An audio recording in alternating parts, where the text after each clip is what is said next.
Good morning, everyone.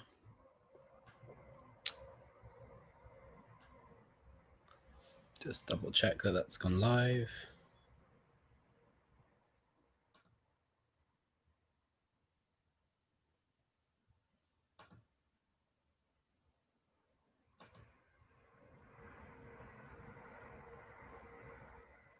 Yeah, great. Okay. So hello. This is a Tuesday's morning meditation lesson.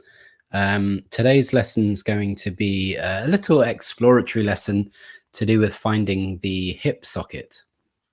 Now, why this is important and relevant to this kind of week of lessons that I'm doing is yesterday we started looking at the jaw, and these two connection points, the way that the jaw comes in with the skull and the whole muscular system of the jaw is very much related to our fear and anxiety response. The other big muscular or joint and muscle place that contracts very strongly with that fear reaction is the hip sockets. So there is a distinct kind of like reaction of closing both areas when we kind of go through something traumatic. So working kind of with both areas in combination can be a really powerful tool to release some of those body patterns of anxiety and fear. So hopefully this lesson today kind of gives you a bit more information as we go through this week. The first thing I'd like you to do is have your right foot slightly out in front of your left foot. And once you've done that, just have your hands, both hands on either knee. And very gently, just move your right knee towards the inside and towards the outside. Just do it really slowly, beginning the process. Maybe you want to take a moment to kind of breathe as you do it. A really tiny movement left and right with the hand holding the knee, as if it's kind of guiding the knee across to the inside and back out to the outside. And as you do it, see if you can feel down underneath your pelvis in the area of your sitting bone. What's happening there? Is there any movement of the hip in the socket?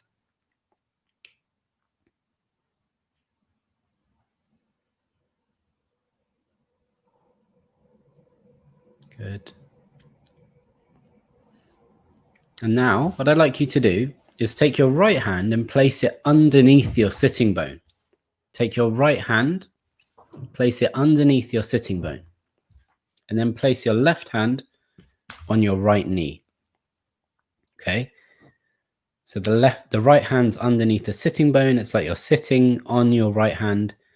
And then with your left hand on your right knee, just move your knee slightly inside and slightly outside. Slightly in and slightly out. If you're just joining and you need that instruction again, we've just moved our knee very slightly towards the inside and towards the outside. Now I'm taking my right hand, placing it underneath the right sitting bone. So I'm sitting on my right hand, and now with my left hand on my right knee, just moving my knee very gently inwards and outwards. Seeing if I can feel what's happening underneath my hand. Is there some sensation I can feel? Can I track a movement right down into that place where my hand is touching on my sitting bone?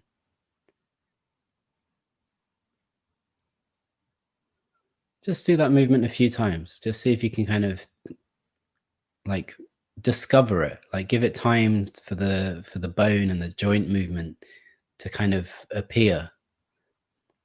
Maybe you've got muscles in the way. And the more you do it, the more you can actually feel that there's like a slight movement happening of the bone in the socket. And if you were to consider that, if I asked you, where is your hip? A lot of people will point to the edge of the iliac crest. And I'm just going to show you where that is.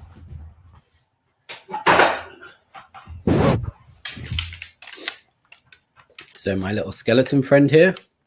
So if someone, I mean, and this is maybe less common in the somatic world, but in general public, if someone were to say to someone from the general public, point to your hip, they're generally going to point to this point here, which is actually very far out. It's like the furthest out in the lower body, or maybe not further than the whatever this is called.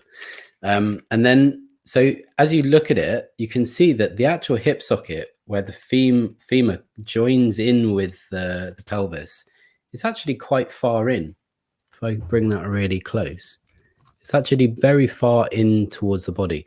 And you can see that this is the sitting bone, and next to it, the hip socket. So they're very close to each other. Okay. So you can take your hand out, just have your right hand back on your right knee, and a few times just move your right knee in and out with your right hand now. And just see kind of, has it become clearer, that point where the femur joins in with the pelvis? Can you feel that now? Okay. So then what I'd like you to do is very gently, keeping your right hand on your right knee, just slide your right knee a tiny bit forwards, and just do that movement a few times, tiny bit forwards.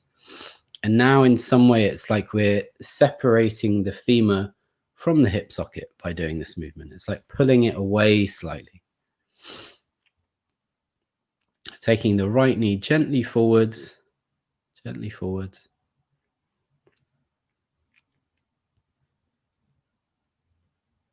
Just do that movement a few times. And see if you can kind of keep some attention down into what's happening down in where you're sitting. And also in the hip socket, if you can kind of gently track that area. Can you feel that as you move the knee forward, you're creating a little bit of space in that joint? I was watching something really interesting yesterday to do with the intervertebral spaces. And it was saying that the capsules in between the intervertebral discs, they absorb water. So when throughout the day, because they've got weight on them, some of the water gets squeezed out. And then as you go through, as you kind of like lie down or you rest or you do some exercise, then the water that's kind of circulated around the body is redrawn into the intervertebral discs. So it's not just a one-way process. It's like water comes in and water comes out. So I think the same in all of our joint sockets is the case. So as you move your right knee away, maybe you're creating some space for water to come back into the joint, the little disc in between the joint. Good. Okay, and then what I'd like you to do is, so have your right foot slightly forwards, have your right foot slightly forwards, and then can you push down? You may need to not be wearing socks for this. You may need to be barefoot or in shoes. But see if you can kind of push down into the ground. Push down into the ground with your right foot, as if you were thinking about taking weight on that side of your body. So it's like organizing the skeleton for taking weight. And notice as you do that, is there some sense of push back into the pelvis? So as you push forwards with the bones of the upper leg and lower leg and foot, is there an equal or equivalent push backwards into the hip? Can you feel that?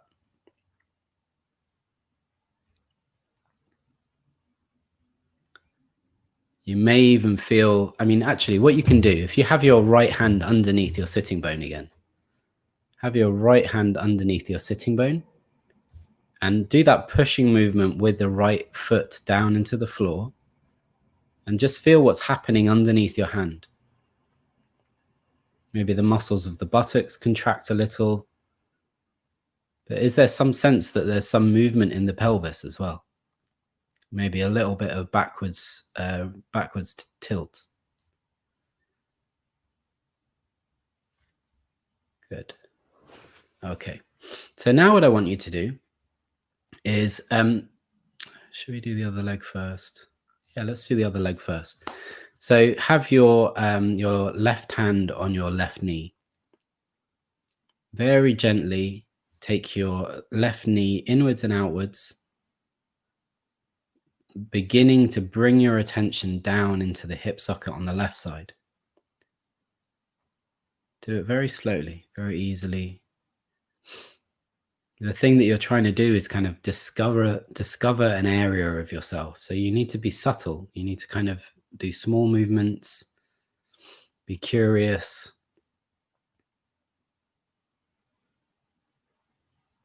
See if you can keep breathing as you do that.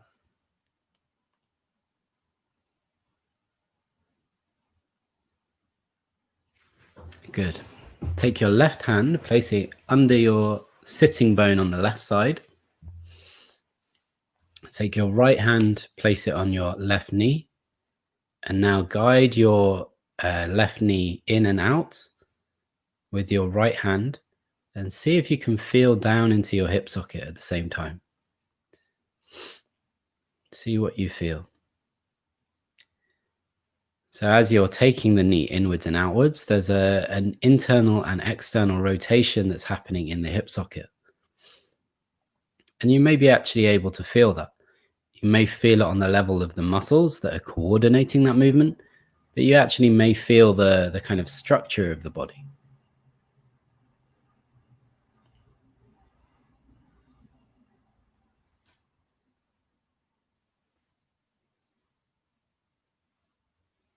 As the hip socket gently rotates in the, as the head of the femur gently rotates in the hip socket.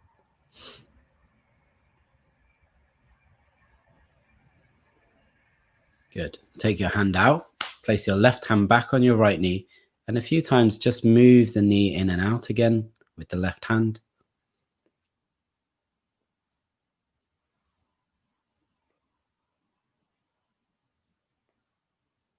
Just very gently, very slowly.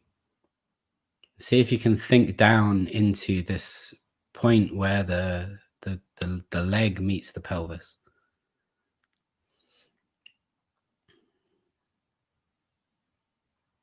And is it clearer or less clear on this side than the first side?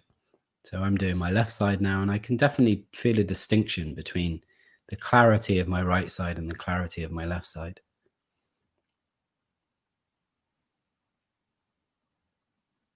Good.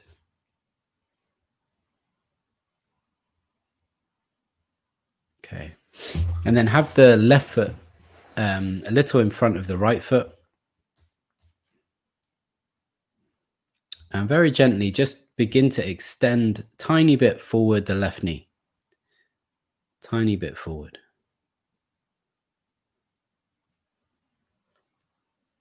And feel that there can be some separation between the bone of the upper leg and the pelvis. In that way, creating some space in the joint, and maybe even allowing more body fluid to come in to the joint capsule.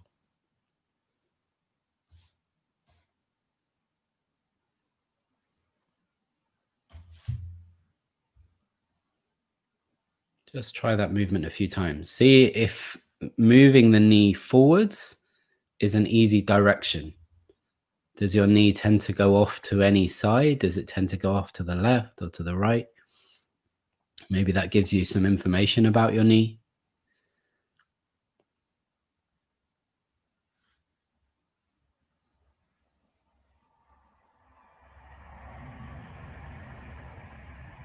Good. And then a few times with the left foot in front of the right foot, just push down into the left foot, push down into the left foot. And see if you can kind of feel some backwards pressure. So as you push down with the left foot into the floor, there's an equal and opposite movement going backwards into the pelvis.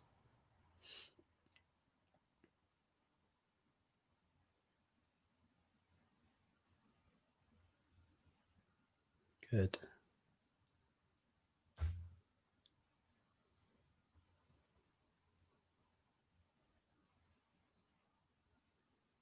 Okay. So what I'd like you to do now is have both hands on both knees, have both feet in the same sort of level, so one's not in front of the other, and very gently just begin to tilt your pelvis backwards and come back to a normal position on the sitting on the sitting bones. So tilt the pelvis backwards and come forwards back onto the sitting bones. So automatically as you do this, there's a change in the relationship between the pelvis and the upper leg. But can you keep some attention in that process? Can you feel as you tilt your pelvis back what's happening in your hip sockets?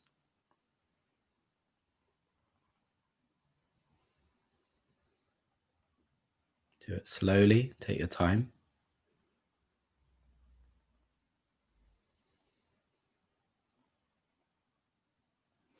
So now the leg is still and the pelvis is in some way rotating around the head of the femur. So just see if you can feel that. Like we use the leg to clarify the hip socket, and now we're kind of doing it the other way, using this movement of the pelvis around the hip socket to help define the place that the hip socket meet, or the leg and the pelvis meet.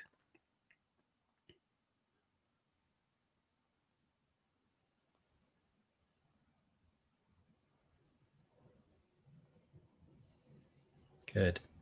Now what I'd like you to do is, if you leave your hands on your leave your hands very gently on your knees, and just a few times push both feet into the floor.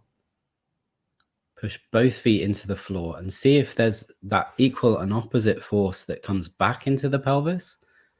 And does it begin to turn the pelvis or tilt the pelvis in some way? Can you use that pushing movement of the feet to take your pelvis backwards?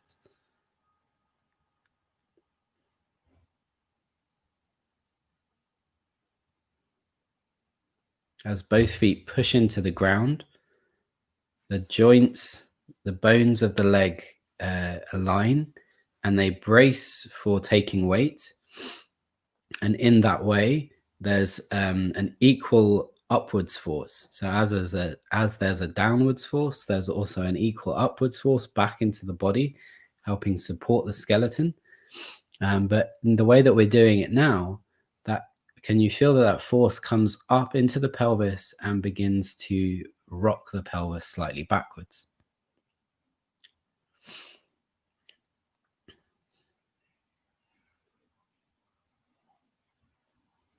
And now can you do both at the same time? Can you use the pushing of the feet and tilt the pelvis at the same time, and see if you can coordinate those two things so that they're acting together?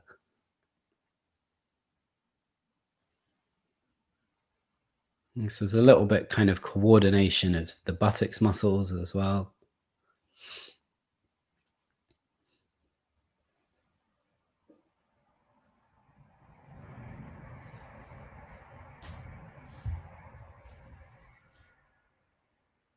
Exercises like this are great, just as a little kind of way to wake up the legs. You know, we've all been doing a lot of sitting, a lot more sitting than we have previously, or some of us have. So, you know, there's some sense that, I mean, I've read studies before that the more we sit, the more that the vessels in the legs go to sleep. Like they start heading towards atrophy when we don't use them and when we sit on them all the time. So it was just like a gentle way of waking the legs up as well. Good. And now what I'd like you to do is see if you can use the floor to pull. So instead of pushing forwards with the feet, use the floor to pull so that the knees come forward a little and the pelvis can rock forwards. And can you find some way to go between pushing with the feet and pulling with the feet that organizes the pelvis, that organizes this backwards and forwards rocking movement of the pelvis. And remember to breathe. Good. Yeah.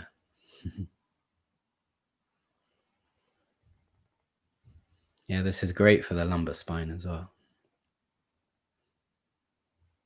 I think, in a general sense, sort of this kind of tied in with the premise of the lesson to do with the jaw and kind of the anxiety responses. The more there is this structural alignment all the way down through from the floor all the way to the top of our head, the more secure our skeletal system feels, and the more relaxed our muscular system becomes. So this is really at the heart of this kind of week of lessons, that we're trying to get some sense of force transmission through the skeleton. And finding that force transmission is a really good way of letting go of some of the big muscles of the body that hold habitual tension. Good. So see if you can get that pushing and pulling, and can you make it a little faster? Can you make the pushing and pulling of your feet just gently rock your pelvis backwards and forwards?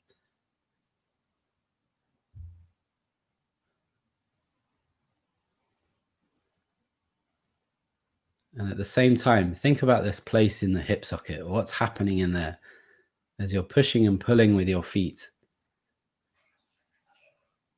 Good.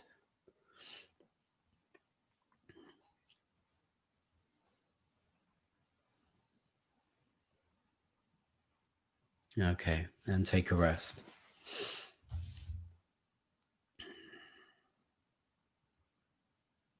So now just close your eyes.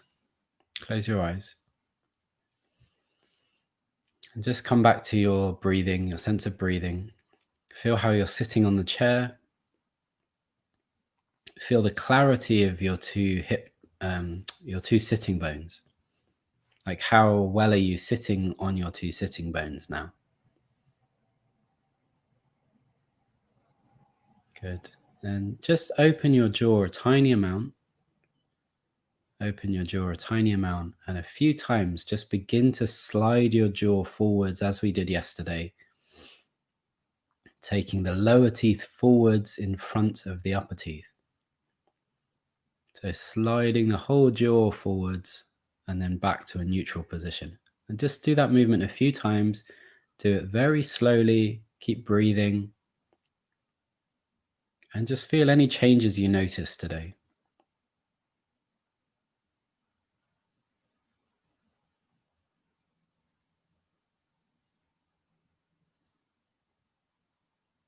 And can you think about this place in the hip socket as well at the same time?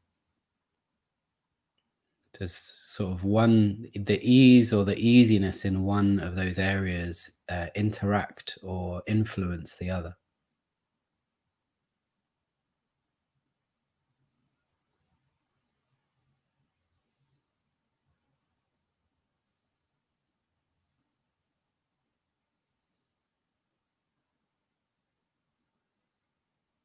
And just leave your lower jaw in front of your teeth for a second.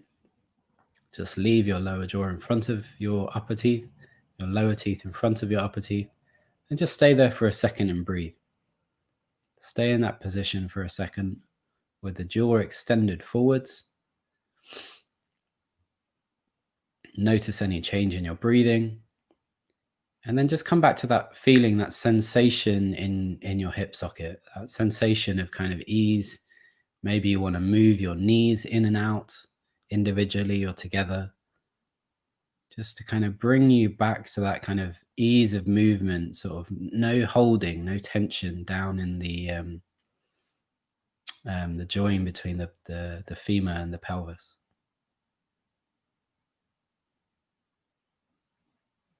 Great. Okay, and let that go. So again, we're going to develop this as going to be a little series. We're going to do some more on this tomorrow. So if you're interested and you haven't watched yesterday's, you can always go back and watch that. You can find a link to that in my in the description in my Facebook community. There's also a link to donate if you want to make a small donation. And yesterday I forgot to promote my class, my evening class. So just to let you know, my regular Feldenkrais my regular Feldenkrais classes are in the evening on a Monday, 8 till 9 UK time, and Saturday afternoon, 1 till 2 p.m. UK time. I also teach a Qigong and Tai Chi class on a Sunday morning. If anyone is interested in that, I cover more of the kind of esoteric subjects and more to do with the Eastern culture. So if that's something that's of interest to you, feel free to come along to that class. Again, UK time, 9:45 till 11. Okay, thank you all for watching. I'll see you back here tomorrow, and hope you have a lovely day and enjoy your hip sockets. Take care. Bye.